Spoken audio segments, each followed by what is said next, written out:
के राष्ट्रपति Xi Jinping और उनके साथ मौजूद हैं प्रधानमंत्री नरेंद्र मोदी। जैसा कि लगातार बताया जा रहा है कि ये जो विजिट है प्रधानमंत्री मोदी की, कारोबार के लिहाज से, मेक इन इंडिया के लिहाज से, इन्वेस्टमेंट के लिहाज से ये काफी अहम रहने वाली है। और ये कहा जा रहा है कि 23,000 करोड़ का बुलेट ट्रेन का प्रोजेक्ट, उसका जो पायलट प्रोजेक्ट होगा उस पर बात संभव है। 64,000 करोड़ के कारोबार के जो करार हैं वो हो सकते हैं, आपसी समझौता हो सकता है, खनन और खनिज के क्षेत्रों को लेकर के करार और साथ ही बातचीत इसमें संभव है।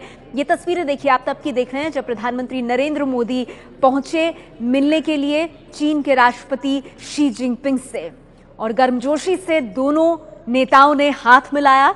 पिछले साल ही शी जिनपिंग आए थे भारत, उस वक्त अहमदाबाद में उनका भव्य स्वागत किया था प्रधानमंत्री नरेंद्र मोदी ने। फुर्सत के कई पल बिताए थे, गुजरात की, भारत की संस्कृति से उन्हें अवगत कराया था। और आज शुरुआत ही प्रधानमंत्री नरेंद्र मोदी ने की चीन की सांस्कृतिक धरोहर और विरासत के बीच वक्त गुजारकर। और इन तस्वीरों में आप देख रहे हैं प्रधानमंत्री मोदी और चीन के राष्ट्रपति को। एबीपी न्यूज से वार्ता आशीष कुमार सिंह लगातार हमारे साथ बने हुए हैं। आशीष, हम देख रहे हैं तस्वीरों में दोनों नेता साथ आ गए हैं और गर्मजोशी से हाथ मिलाने की तस्वीरें सामने आई। देखिए, तीसरा ओकेजन है जब ये दोनों नेता एक दूसरे के साथ सामने आ रहे हैं। मुझे लगता है कि पहले ही दोनों के बीच में इतना अच्छा रैपो डेवलप हो चुका है, एक दूसरे के साथ आपसी समन्वय बन चुका है कि उसी का नतीजा है जो तस्वीरों में हम देख रहे हैं कि दोनों के बीच गर्मजोशी दिख रही है। सबसे पहले प्रधानमंत्री ने जब चार्ज दिया था, नरेंद्र मोदी ने ब्रिक्स समिट के दौरान उनकी मुलाकात ब्राजील में हुई थी चीन के राष्ट्रपति। इसके बाद चीन के राष्ट्रपति भारत आए और शायद राष्ट्राध्यक्षों में पहले ऐसे थे जो आए थे प्रधानमंत्री मोदी के चार्ज लेने के बाद। भारत दौरा किया था उन्होंने और दोनों का रैपो उस समय देखने को मिला था। और अब प्रधानमंत्री नरेंद्र मोदी, मुझे इस बात की स्पष्ट जानकारी है नेहा कि प्रधानमंत्री हर कीमत पे चाहते थे कि 1 साल पूरा होने से पहले चीन का दौरा हो, ताकि चीन को ये संदेश जा चुके कि फॉरेन पॉलिसी में चीन का मकाम क्या है, भारत कितना महत्वपूर्ण मानता है चीन को। इस वजह से प्रधानमंत्री 1 साल पूरा होने से पहले आए हैं और वही तस्वीरों में रिफ्लेक्ट हो रहा है कि दोनों नेताओं के बीच पहले ही आपसी संबंध अच्छे बेहतर बन चुके हैं। अब उसको आगे बढ़ाने की बात है और उसी मकसद से दोनों नेता एक दूसरे के साथ मिल रहे हैं और शायद इसी वजह से रेसिप्रोकेट किया है चाइना ने उन्हें अपने होम टाउन बुला करके, और प्रधानमंत्री यहाँ आए भी हैं। अब ये देखना है कि दोनों के बीच बातचीत में सकारात्मक तौर पर एक्चुअली डिलीवरेबल्स कितने निकल पाते हैं, क्या कुछ लेकर के प्रधानमंत्री यहाँ से जाते हैं, चीन कितना भारत से ले पाता है। ये बात सही है कि मुख्य तौर पर सबसे आगे, सबसे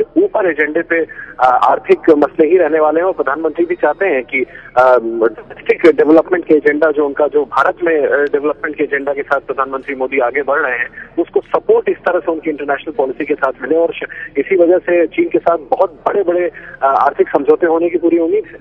जी आशीष, और अभी हम तस्वीरों में देख रहे हैं किस तरह से जो प्रधानमंत्री नरेंद्र मोदी के साथ जो डेलीगेशन आया है भारतीय अधिकारियों का, क्योंकि ये भी कहा जा रहा है कि गुजरात की मुख्यमंत्री और साथ ही महाराष्ट्र के मुख्यमंत्री भी डेलीगेशन का हिस्सा है। जो भी भारतीय अधिकारी हैं उनके साथ मुलाकात करवा रहे हैं अभी प्रधानमंत्री नरेंद्र मोदी शी जिनपिंग की। जी हाँ, बिल्कुल, ये प्रोटोकॉल का एक हिस्सा है कि जब भी दूसरे राष्ट्राध्यक्षों के पास इस तरह से डेलीगेशन लेवल की बातचीत होती है तो पहले उन्हें बाकायदा मुलाकात करवाई जाती है। ये जेस्चर का एक तरीका है और वही प्रधानमंत्री कस्टमरी प्रोटोकॉल का निर्वहन कर रहे हैं। और प्रधानमंत्री खुद भी चाहते हैं कि जो इतना हाई प्रोफाइल डेलीगेशन के साथ आया है उससे चिर परिचित अंदाज में पहले अवगत करा दिया जाए चीनी राष्ट्रपति को, ताकि जो शिखर वार्ता यहाँ तकरीबन 1-1.5 घंटे की होनी है दोनों के बीच, उसमें जो कुछ आयरन आउट करना इश्यूज को उसको किया जा सके। और महत्वपूर्ण लोग हैं ये जो राज्यों के मुख्यमंत्री प्रधानमंत्री को कंपनी कर रहे हैं, तमाम अधिकारी प्रधानमंत्री के साथ हैं। B2B यानी बिजनेस टू बिजनेस संधियां भी होनी है, गवर्नमेंट टू गवर्नमेंट संधियां भी होनी है। ये एक औपचारिकता है जो प्रधानमंत्री पूरा कर रहे हैं। और कुछ देर बाद, जैसा नेहा मैंने आपको कहा कि दोनों के बीच शिखर वार्ता होनी है, बेहद महत्वपूर्ण है ये बातचीत। सिर्फ भारत और चीन के लिहाज से नहीं, मुझे लगता है कि आधी दुनिया कम से कम इस पर नजर बनाई होगी कि आखिर चीन के राष्ट्रपति से प्रधानमंत्री की इस पहली मुलाकात में जो कि द्विपक्षीय वार्ता है, क्या कुछ निकलता है। क्योंकि हमें भूलना नहीं चाहिए, बहुत ज्यादा दिन नहीं बीते हैं जबकि प्रधानमंत्री के इस दौरे से ठीक पहले चीन के राष्ट्रपति ने पाकिस्तान का दौरा किया और जिसको लेकर के भारत में इस बात की